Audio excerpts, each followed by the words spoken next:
All right, everyone, we are back, and now we're going to design a controller using root locus to basically put ourselves in a desired pole region. So let's just try first, simple as we can. Gain controller, simple gain. This is our open loop transfer function. And so we know already we have a pole at 0. We have a pole at -1. So we have n equals 2, m equals 0. So we have 2 branches that we'll see. None of them are going to asymptote to infinity. So what we're actually, 2 of the branches will go basically asymptote to infinity, and there's no finite zeros. So this will be essentially our closed loop poles with our function, and we'll see essentially these behaviors change. Now, the idea that we're going to work with, actually we can go over here. So let's go down. Actually, here's our CS and LS. So we have some desired specs.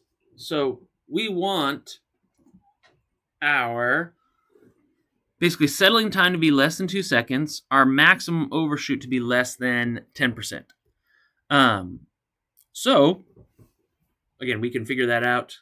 If those are our 2 design specifications, we can now start to kind of see, and we can calculate. So if our goal, let me minimize this.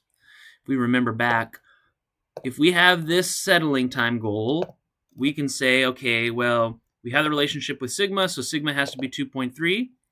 So we can also now relate that to what has to be our omega n value eventually. We're also told that we want that maximum overshoot to be less than 10%. So we're going to leverage this value of sigma, or this relationship here, because we know to get our overshoot, we need zeta. So I need sigma. We have sigma.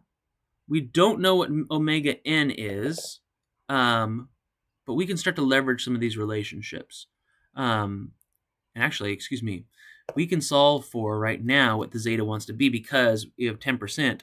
So our zeta has to be basically on that border greater than 0.528. So we have this value, we have that sigma relationship, and now we can also define, because we need to define in our pole allowable region, we need that omega n.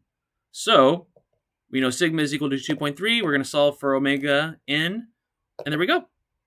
So now we can put that in essentially this pole allowable region. And let me just read in this function.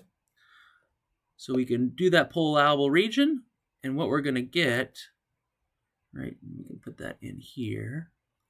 Pole transfer function, put it in the pole allowable region, and we can see this is the region that we have, that we've specified. Basically plugging in those values of, basically our zeta. So again, we specify essentially that zeta, we specify this and this. It's a little bit pole allowable region points. I might want to just double check that.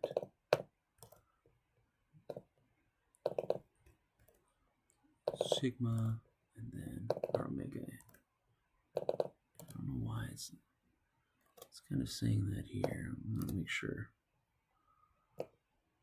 Giving that as a function. Same thing, yeah. Just a little bit.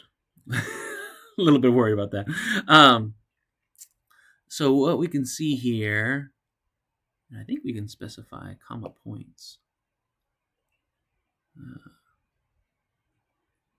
But I think we're just eliminating that right now because we don't want to see the points per se, but instead we want to look at essentially our root locus. So we can look at the root locus plot, and now we can combine them. We can say, well, are we basically hitting those values?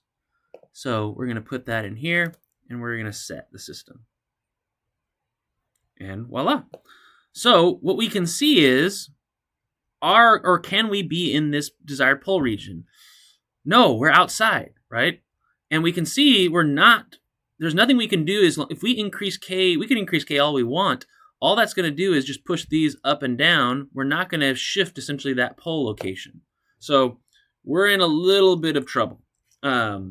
So that's not going to work. So we can kind of see where we're at here, and it doesn't satisfy essentially that requirement. So it's not working. So we need to shift essentially that, we have to kind of move this pole over and shift essentially as k equals infinity, that real axis, intersect. We need to just shift it so we can at least be essentially in this region here. So can't do it with proportional control alone. We have these conditions that we have to meet. How can we do it? Well, let's add basically this lead controller. So proportional k, but now we're putting another 0 essentially. And essentially we can shift, and we know that when we add zeros, we saw in that other example and the danger of having a 0 in the right-hand plane is it can push you into that right-hand plane. So if we want to push ourselves left, let's go ahead and let's set us up at, basically some value near the desired pole region, right? So let's do this lead compensation. So let's change our basically lead compensator here.